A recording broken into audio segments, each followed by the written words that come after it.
नमस्कार।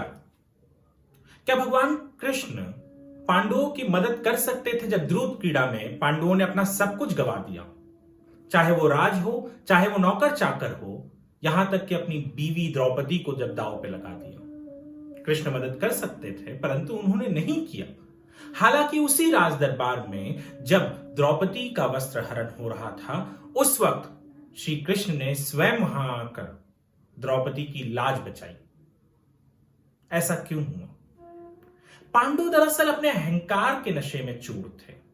पांडु दरअसल इस नशे में चूर थे कि उनको कोई पराजित नहीं कर सकता। युधिष्ठिर एक राजा था, परंतु उसे यह समझ नहीं आया कि उसके साथ छल कपट किया जा रहा है और हर दाव के बाद दाव पर वह अपना सब कुछ हारता गया, यहां तक कि वह अपने आप को हार गया। परंतु जब उसने अपनी बीवी को द्रौपदी को दाव पर लगाया, तब उस वक्त उसके सारे भाई वहां मौजूद थे, जिनकी बीवी द्रौपदी भी थी, परंतु वो सारे के सारे पांडव चुप बैठे। यहां उनकी गलती थी। गलती एक यह थी कि उन्होंने किसी और को बिना उसके किसी सहमति से दांव पर लगाया, सबसे बड़ी गलती।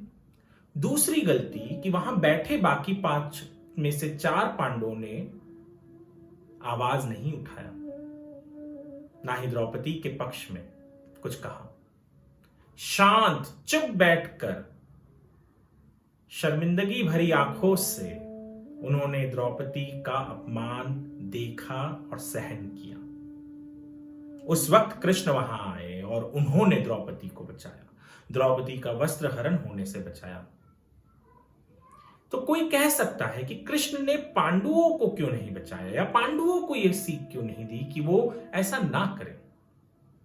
कहा जाता है कि कृष्ण या कोई भी व्यक्ति, भगवान उसकी मदद करता है जो सही हो, जिसे यह पता है कि वो सही कर रहा है, जिसे यह पता है कि उसके साथ गलत हो रहा है और वो भगवान को आवाज दे, तो भगवान उसकी मदद करता है।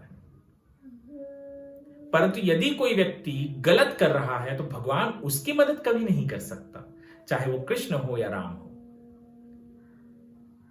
या कोई भी अच्छा इंसान हो। वो जो व्यक्ति गलत कर रहा है उसकी मदद क्यों और कैसे करेगा? द्रौपदी की कोई गलती न थी। उसने अपने आप को उस बाजी में दांव पर नहीं लगाया था, परंतु उसके पति, जिन्हें उसकी रक्षा करनी थी, उन्होंने उसे दांव पर लगा दिया था। द्रौपदी तो अपने महल में बैठी थी जब उसे दुशासन ने खींचते हुए राज दरबार में ले आया। द्रौपदी को तो पता भी न था कि क्या हुआ। द्रौपदी के साथ यहां गलत हो रहा था। उसने कृष्ण को याद किया और भगवान स्वयं आ गए। जब भी इस दुनिया पर, इस धरती पर अधर्म का साया बढ़ता है, तब तब भगवान आते हैं। जी हां, क्योंकि धर्म जब संकुचित होते जाता है और लोग अधर्मी बनते हैं, तब हमें जरूरत पड़ती है भगवान की, जो आकर हमें बताता है कि धर्म और अधर्म का फर्क क्या है। वहां युधिष्ठिर, भीम, अर्जुन, नकुल और सहदेव गलत थे। उन्होंने अपनी सब कुछ बाजी पर लगा दी, यहां तक कि बीवी को भी। परंतु द्रौपदी गलत न थी। द्रौपदी के साथ गलत हो रहा था, इसलिए कृष्ण वहां आए। और एक बात, एक भी पांडवों ने दूत क्रीड़ा में जाने से पहले कृष्ण से न सलाह ली न मशवरा। तो क्यों बेवजह कृष्ण उनकी मदद करेंगे? परंतु जैसे ही कृष्ण को अधर्म बढ़ता हुआ दिखा, वो वहां पहुंचे और उन्होंने द्रौपदी की लाज बचाई। भागवत गीता के 4थे अध्याय के 7वें श्लोक को मैं पढ़ना चाहूंगा। श्लोक कहता है कि यदा यदा हि धर्मस्य ग्लानिर्भवति भारत, अभ्युत्थानम अधर्मस्य तदात्मानं सृजाम्यहम्। उसी के साथ 8वां श्लोक है, जो कहता है कि परित्राणाय साधूनमः विनाशाय च दुष्कृताम् धर्म संस्थापनार्थाय संभवानी युगे युगे।